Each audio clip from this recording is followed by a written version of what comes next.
Today we've got Aliza Licht on the call, and she is going to share with us some really cool insights about building your personal brand. Licht is an award-winning marketer. She's an author. She's a podcaster. She's a personal brand expert and the founder of a company called Leave Your Mark. It's a multimedia brand and consultancy.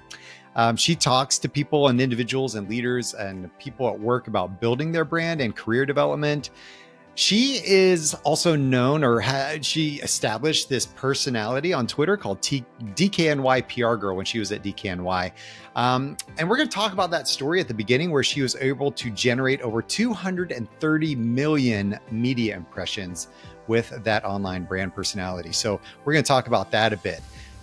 She has been featured in Wall Street Journal. She's one of Time's 6 women who rule the fashion world.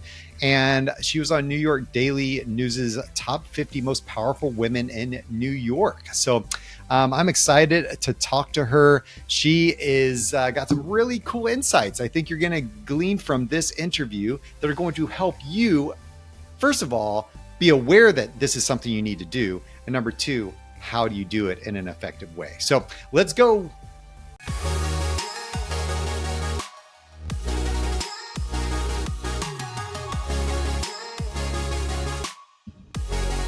Aliza, welcome to the show. I am so excited to be here. Thank you for having me. Yeah, this is going to be fun. So, and just so everybody knows, it is Aliza, not Aliza. Correct. Yeah? Thank you. I appreciate that. And do you say your last name like the Germans would say it? No, I say it like licked a lollipop. Licked a lollipop. Okay. All right. Well, I guess it depends on what part of Germany you're from. Yes. Technically, you can say Licht, but I don't. Yeah. Okay. If you want to be really correct about it, right? Pay homage to your ancestors. I get it. Okay. That's cool. Well, you just launched a sexy new book. I did. Brand. You're very on brand, Skot. No, well, I'm trying. So on brand. It just launched in April. Yep. And so you are like on a world tour right now. So like I am on a digital world tour, not a physical world tour. Yeah, I get it. We don't need to do that anymore, right? We got this thing called Zoom now that we can do stuff with. So really cool. Well, tell us the premise of that. I want to talk about, obviously I want to talk about the book, but I want to talk about how we use that to unlock ourselves or others in that space, right? I'm a brand guy. I come from the brand strategy background. I've been doing it for a long time. So I'm super interested in what you have to say. A lot of these interviews, I'm very selfish in my interviews. So I don't know. I have a podcast also, and I am selfish in my interviews also. It's like your own focus group. So I get it. Yes. Good. Well, then this is going to serve me well. Thank you. Yes. So this is the book. I think the subtitles are worth noting. So it's Shape Your Narrative, Share Your Vision, Shift Their Perception. So this is really a comprehensive roadmap to building your personal brand. But I think a lot of people have big misconceptions over what that means. And in my view of personal branding, it is when your name is dropped in rooms you're not in, and you're recommended for opportunities that other people haven't heard of yet, because you've done a stellar job shaping your narrative and communicating your value to the people around you. A lot of people associate it with being an influencer or celebrity. It doesn't have to be. And in On Brand, I really balance that between how you show up in real life. Like, do you show up into a meeting and carry weight in a room? Do people understand your value? And how are you showing up, like on LinkedIn, for example? So why this book now? Because our world has changed, and you know better than anyone how you show up in any medium, on Zoom, here on a podcast, in a meeting, online. You have to be able to control your narrative no matter the medium. And it's gotten harder. It's gotten way harder for people to connect and actually understand what you do. So how does this apply? Let's just set a premise here for leaders or people part of teams or people that work in an office together, or, maybe you're out there trying to pitch, something to a client or to a customer or a partner or something. How does that play into the intercultural dynamics of who we are at work? I love that question. So, what my keynote is actually how to establish your personal brand at work to drive success. Because, as much as we can talk about entrepreneurship, a lot of people are still working in corporate and need to understand why their personal brand matters within a corporate org. And Hmm. I think my favorite thing to focus on with that is really the idea of social capital, right? Are you good to work with? Do people think that? Do people know the value that you add on any single team? And especially when we think about big orgs where there's a lot of internal mobility and opportunities, maybe a parent company that has multiple brands underneath, the more social capital you earn cross functionally, the more opportunities there are for people to not only just get promoted, but to actually be considered for opportunities, like I said before, that other people haven't heard of yet. So, how do you work to shape that narrative? And I think the big question that every single person needs to ask themselves is what do they want to be known for in whatever circles they travel in, they work in? Because you need to understand how you're showing up. And unfortunately, self reflection is not really the litmus test, right? It's when self reflection matches public perception. That's when you know you've got it right. Yes, the internal, the external, and how they map up to each other. And I talk about this too. It's interesting because I'm like, I don't think anybody goes to Google to write a review on, for Chick-fil-A, for example, on their logo. Like you don't see Google reviews on their logos, or Right. you don't necessarily see on any kind of review platform about individuals or at work or whatever, where it's like, yeah, I don't really like their color palette's not very cool. It's like it's always about their experience, about the people they work with, about Yeah, the culture that's developed there, and about the atmosphere, and that is the impact of what brand can have. exactly. People's individuals walking around every day. It's these perceptions that we have of each other. Exactly. And let's face it, repetition is reputation, right?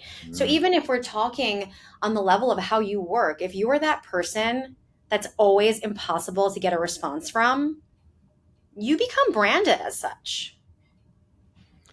Yes, you do. You get branded that way. It's like it's Skot is the kind of guy who does this type of stuff. Scott's the kind of guy who comes to meetings never prepared. Scott's the kind of guy that doesn't really listen to me, and it's not what I say I am, but what other people are saying that I Exactly. am. Yeah. Yes. So talk about this perception, or not the perception, the persona you built at DKNY. So you come from the fashion industry. You were there for a long time and were very engaged in brand building and marketing and other things there. So DKNY, you start off the book setting the premise with this example. So tell us Yes. a story. So I'm the first case study. I grew up in fashion, in corporate structure, in traditional public relations. And I actually posted this on Instagram today because I think it's really important when you've been in your role for a long time to really push yourself to continuously innovate in that role. Because as you get more expensive, you need to really prove your worth even more. We were sitting around a marketing meeting in 2009, and it's shocking to me, we're 2023, how this is still relevant, but it really is one of the first examples in social media for fashion. We were sitting at our marketing meeting thinking about how we would join Twitter, and Donna Karen is a person but also a brand. And my concern as a publicist was that, well, if the Twitter handle's Donna Karen, people will assume she's speaking. So I was like, you know what? Why can't we take a cue from Gossip Girl and make this anonymous character that we can funnel the brand through? And we can give people a fly on the wall view into the world of Donna Karen through the lens of PR. So we called her DKNY PR girl. And our legal team was like, great idea. Only one person can have the login. Aliza, you're going to tweet. And I was like, okay. I had no idea what that meant. Like, I had never done it, obviously. So what happened was this persona was kept anonymous. We all agreed that it was not about who it was really about the idea.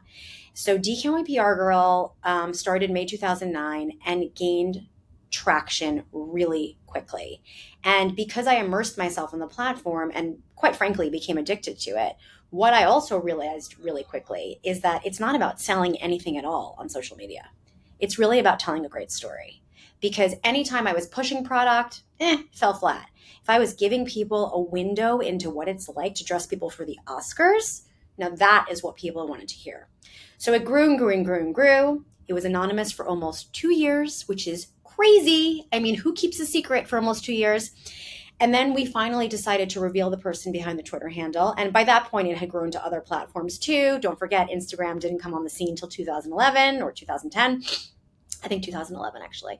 And that generated over 230 million media impressions of news and led to a book deal for me, which is my first book, Leave Your Mark, which is a career mentorship. I think of it as The Devil Wears Prada meets career advice. So fast forward to 2023, like Taylor Lorenz, who I'm sure you know, has a book coming out all about the history of influence. DKNY PR Girl is credited as being one of the first examples of fashion influence online. So I'm proud of that. I can't believe it. It wasn't a plan, but this is how we ended up. Interesting. And why did you start the book that way? Because, and thank you for asking, I was there for 17 years. I was this character for 6 years. It became my entire identity. And one of the concepts that I talk about in both books is this idea of not suffering from last name syndrome, which means don't make your company your identity. Build equity in your own name. So make how you identify. You're a marketer, you're a journalist, you're a digital strategist, whatever you are. And you can, of course, be proud of where you do it. But when people work in corporate a long time, they do tend to fall into this trap of becoming Aliza from DKNY, which I was, which is great. But then what happens when you leave? So I left the company in 2015 with my new book, Leave Your Mark. And I was like, well, now what? So I had to rebrand my whole self because I didn't want to be a publicist anymore.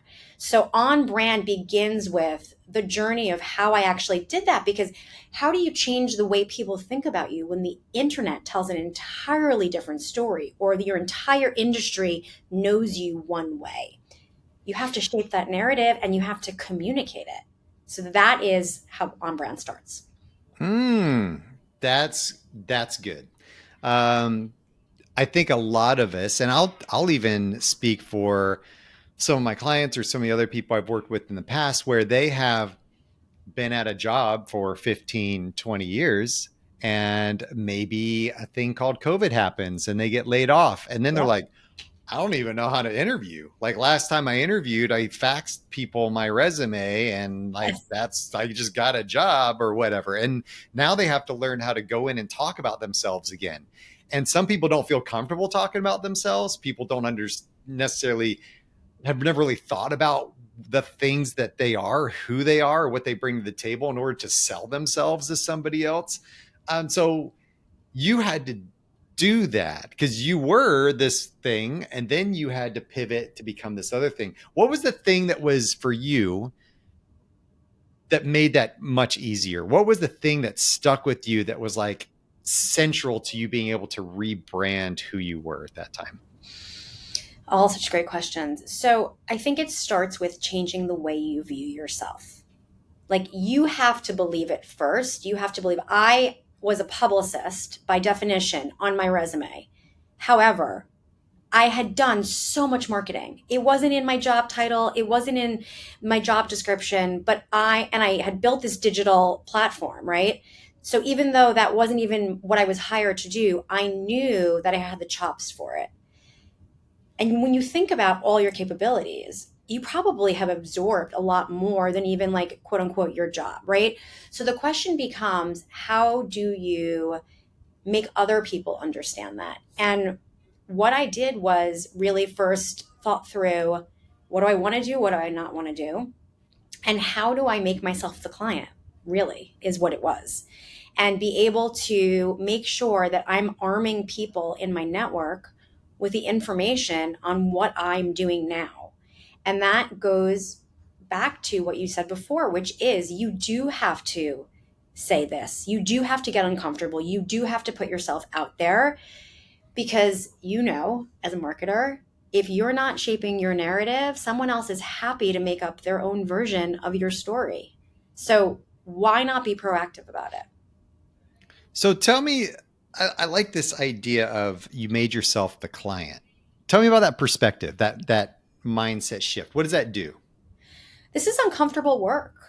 Thinking about, on brand is like a journey in self reflection, right? So there's all these exercises in the book I call mental gymnastics, where you have to take a deep dive into yourself, starting with what is your belief system? How do you think about your own personal brand guardrails?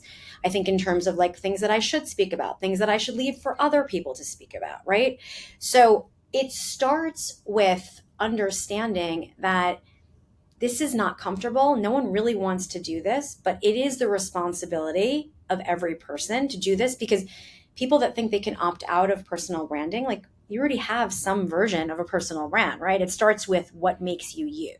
So I really think that the idea of figuring out a way to get comfortable talking about yourself um, is how it all starts. Wait, did I answer your question correctly? What was your question again, Scott? Well, just the mind shift Yes. of Yes. yeah, of thinking about making yourself the client. What does Yes. that do, and what's So, that so entail? thank you. So the mind shift of making yourself the client is it's much easier to market somebody else or a product or anything else, really, right? So if you think of everything you're doing, even in third person, right? If you wrote a fake press release for yourself to announce, this new shift or your new business or whatever you're doing, even as an exercise to get the narrative down pat, it's much easier to say pronouns than it is to speak in first person because you start to feel uncomfortable. So these are just exercises and ways to get yourself comfortable to like read about yourself in a new way and then be able to articulate to the people around you. I like that. I never thought of it that way. I do an exercise with individuals at times, and I do this in my leadership coaching too. I'm developing I call their leadership brand, but it's you know writing your obituary. Do you ever do that exercise with people? Well, I haven't done that one. I don't want to, it's a little Some morbid. people. I had one person that was like, "I'm not doing that. It's too morbid," and I was Yeah, like, it's spooky. okay, fair enough. But it's really interesting because a lot of people are like, well, I'm really great at spreadsheets. Like I am so good at, coming up with, and I'm just like, nobody's going to care about you being good at spreadsheets. It's not your brand. Like, I think Right, that's an element of what you do. But when you think big picture, like, what are people going to say about you at your funeral? Like, write your right. obituary and kind of put that, but that is goes into what you're saying. If I have people do that, it's writing it in third person, which is something that they can think outside of themselves Exactly. a little bit Exactly. more about. So I love that perspective. I've never thought about what you said So and writing. obituary is one way. I think as a, former publicist, I think in terms of headline. Like if you are writing your press release, what is the headline? Okay, I like it. Write your own press release. So that's a good exercise. Or do you just have them write the headline? Do you have them write the press release or the headline or both? I think writing the press release is actually really helpful because it makes you understand what's important to you. And then when you hone in on what's important, then it becomes the question of examining all your social media bios across channels and making sure they are reflective of what you want to be known for. Because a lot of times people make the mistake of listing things out of order, prioritizing aspects of themselves that they shouldn't be leading with because it's not the most important thing someone needs to know about you. Okay, so by taking control, doing some of these exercises, right? I'm being intentional. I'm starting to shape my own narrative, my own story. And you said it earlier too, because if I don't do it, somebody else will. It already exists. My brand is out there, whether I'm in control of it or not, because people Correct. have we use the word brand because that's who we are. But people have perceptions of us. They have opinions of us regardless, because of interactions that we've had. Every single person we've interacted with in some way, shape, or form, whether it be for 1 minute or for, our entire lifetime, has an impression of us. And so when we think about that narrative of somebody else shaping it for us, how do we put that into context of, what we do every day? Elaborate on this whole idea of other people shaping our story if we don't do it. Well, I think it actually goes back to workplace culture right now, right? So many people are remote. And when you are remote, you can become invisible. And because you're not in front of people anymore. So the idea, all of this to me is in service of whatever your North Star goal is. And the idea of being even extra proactive in this journey of self-reflection and shaping your narrative and really working on those communication skills, not just like this, but like via email. Like, how are you showing up in any single medium? If you don't work at that, people will have no impression of you. It's like you don't exist. So when we think about people who are looking to get promoted or looking to get clients or looking to get new investors, people buy into people, right? You will go above and beyond for someone that you believe in as a person. A lot of people have the same skills on paper. So this is really about setting yourself apart and making people understand why you're great at what you do and why they should work with you. I think a lot of people have a hard time with that differentiation, or that, I don't know, what makes me special. Or, people would be like, well, I don't know, anybody can really do what I can, and so they kind of look at you with blank stares. I mean, how do you talk about that? So in the mental gymnastics exercise in On Brand for this, two easy examples would be, if I said to you right now, Skot, give me 3 adjectives to describe yourself professionally. Like, how do you think about yourself, right? You probably would come up with adjectives. But if you ask the same question to people you work with, would they? Maybe. Maybe they wouldn't. Maybe they would surprise you and come up with other adjectives that you'd be like, wow, I didn't know that about myself. The secondary question is like, what do people come to you for? Like, what is your superpower? You may have an answer to that. It's probably not spreadsheets, but is that how people view you?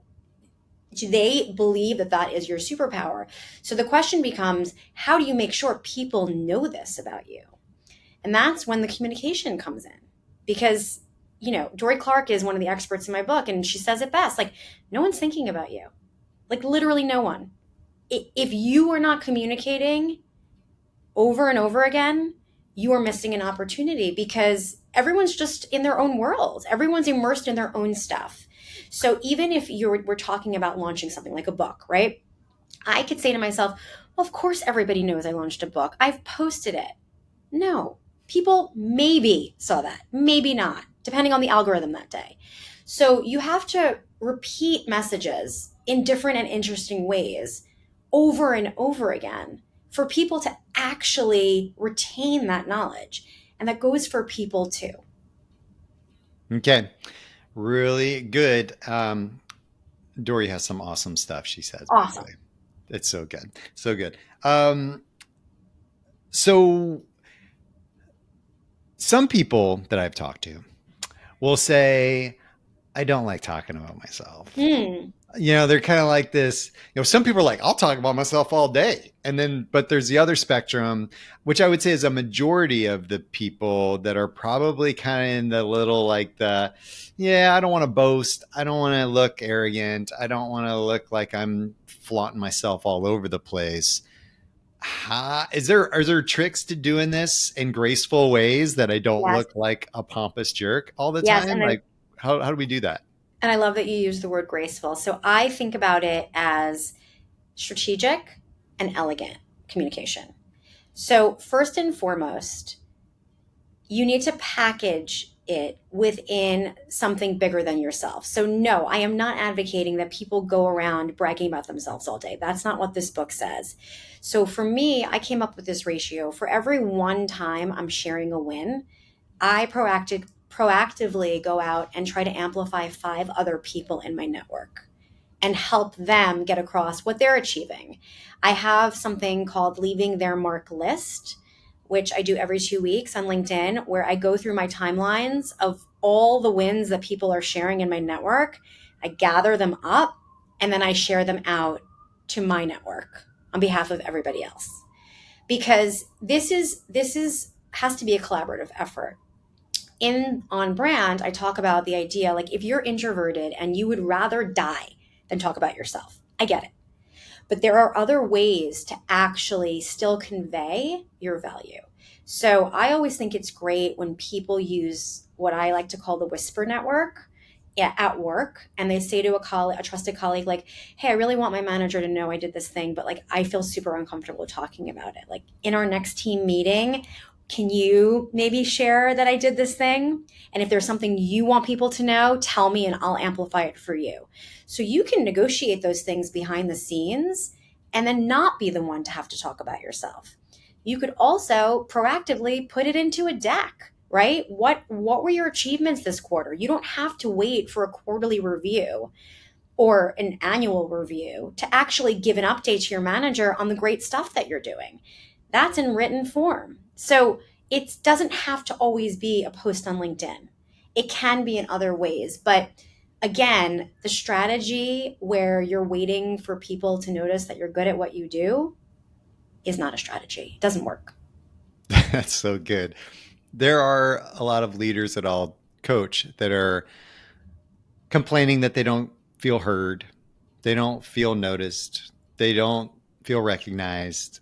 And it goes back to that thing you said. It's like, people aren't thinking about you all the time. There's other things going on, and you have to make yourself known. And I love the strategies that you're talking about. How can they do that if they don't feel comfortable in a way Yeah. doing that? So I think that's really, really valuable. So thanks for sharing that. And this whole 1 win and 5 amplifies is so cool. Like, I love that idea. That's so good. Yeah. What's been the reception on that side from the people that you're amplifying, as well as some of your audience, and for yourself personally? What does that do? I think that, well, for leaving their mark list, I think what's special about it is no one knows that they're on it until they see it. So the idea of, you're posting something exciting that happened to you on LinkedIn, and, you're hoping your network sees it. But it's really nice to be recognized as sort of, not to say that I'm like the most important person on LinkedIn, clearly not, but I think the Leave Your Mark brand, which is my first book and the podcast, has a cachet to it where it's really about helping people rise together. So if you make this list, people feel good about being in the company of other impressive people who are also recognized on this list. And I think it's just nice when people are like, oh my God, like, she saw my post, or someone else noticed this, or and actually shared it. It makes me feel good, honestly. Like, I enjoy doing it. And I think if we can all help each other rise, I mean, that's a pretty great thing to be able to do. Okay, complete the sentence for me. It's the first time I'm Mm. doing this on this show, so Ooh. Oh, wow. congratulations. I just thought it was okay. So think about, we would be crazy not to. So people, say the listeners, right? My listeners would be crazy not to what? Your listeners would be crazy not to go through the journey of rediscovering themselves in On Brand. Okay. And this goes for people that are super secure in their job. Maybe they're not looking for another job, or maybe they're content with who they are in some way, shape, or form. So if I am content, why should I rediscover who I am? No one is secure in their job. Fun fact. No one. Because anyone who feels like they can do their job with their eyes closed, they've been there a long time, they've got this down pat, there is a price tag on their head. And the minute business goes south, that is the first thing that people start looking at. So, not to be morbid or negative, but I think every person who thinks of every day as day one is so much better off. And being secure in your job is great, but there's something, and every single one of us can learn every single day. Like Threads now, we're all discovering a new platform together, like in real time. It's like 2009 again, basically. You can't just sit back and be like, oh, that's not for me. Or AI, no, I'm not going to get involved in AI. Like, no, you can't stop the future. So when we say like you're securing your job is changing constantly. So if you're not changing with it, you're going to be left in the dust. Amen. So rediscovering myself in the process of that, it helps me continue to evolve. I'm not stagnant. Exactly. I'm growing. I'm progressing. I'm moving. And that's what we're talking about. Continual Yeah. progression. We talk, Or maybe you want to rebrand, maybe you you do. know, maybe you Yeah. do. Maybe you Maybe want that to perception isn't what you want it to be. So taking exactly. control of the narrative, as you would say, is super critical. So I'm super cool. Like I love the idea of your book. I love the idea of where you're coming from. I think that it's needed in the world. I think one of the problems that I think you and I deal with at times when working with individuals, and I don't do this as much anymore. Obviously, you're on the forefront of this whole idea, but it's the creating awareness that this is what people need to do. Some people just don't understand that this is what they're doing. They're just kind of reacting to the negative consequences or their initial reality without understanding what they need to do. Um, so I think this podcast is a way for them to be aware of, oh, maybe this is something that I need, and maybe this book can help. I mean, I love that you put some exercises in it, etc. And where can people pick that up if they want to get a hold of it? Anywhere, Amazon, Barnes and Noble, Bookshop. My website's alizalicht.com. I'm on all the socials. You can reach out and say hi. But I just want to add to your very smart comment just now. You know, I think that people have aspirations greater than where they are today, no matter what. Like, I think most people have some image in their head of like, oh, one day maybe I can get to that place. If you don't do the work to improve yourself and to actually think about how you're showing up in all the mediums, I don't know how you're going to get to that place without actually putting in some time. One day, maybe. That's good. Keep dreaming. Keep dreaming. That's what's great about this. Well, thank you so much. And if Thank you. so, people get in touch with you on the networks, on all the social stuff. That's good. Your website's there. People connect with you there.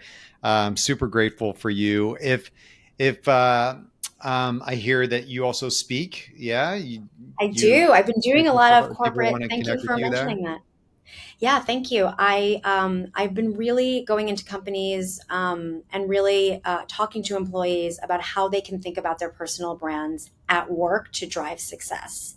So I've been to Google and Amazon and different banks and different luxury groups. And I think that the balance of keeping it between social and in real life makes people more comfortable because not everyone is active on social media. Not everyone wants to be on social media.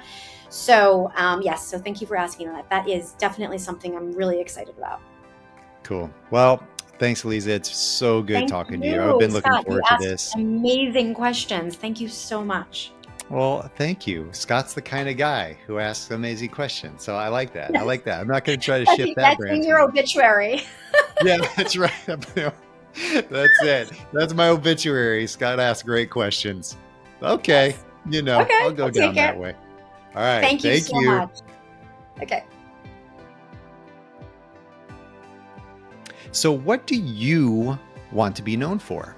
What do you want people to say about you when you're not around? What is your reputation? What is the impression you're leaving on others, either intentionally or accidentally? And how is that shaping the narrative of your story in the minds of other people? If you are not in control of it, somebody else will shape it for you. And that is called accidental leadership, accidental personal leadership. Accidental in every way is not intentional, which is going to lead to probably poor consequences or poor outcomes. So when we talk about this, she talks about this idea of social capital and building social capital and the importance of that. Repetition is reputation. What are the things that you repeat over and over again? What are the reps you're getting in? that are creating the outcomes that you're getting. And I think that that's important for you to understand as well. This whole 1N and 5 reputation, so 1 win for you, 5 amplifications for everybody else. Take that to heart. If you have a hard time talking about yourself, use it as a way, use this as a catalyst. Okay, so if I'm going to talk about myself, I'm also going to amplify 5 others in the same sentence, and that builds your brand reputation, not only with the person that you're talking to, but with the people that you are recognizing and building and amplifying. So Leave Your Mark is the idea of her first book. It's the idea of her podcast. And it's the idea of what a personal brand is all about. As you leave your mark on the world, what's it going to be? Is it going to be something that people look back on and think of, that person built influence with me, that person was positive, influence in my life? Or is it going to be, I'm glad that person isn't around anymore. I'm glad I don't work with that person. I'm glad that person is, not here in my life. That's your brand reputation. And that is what we're trying to shape. Your brand is everything. It is going to drive your success, and it's going to drive your failures. So I want you to be aware of it, understand it, and get this book on brand. It has some exercises in there that I'm sure will help you in your journey. And I'm glad that you were here.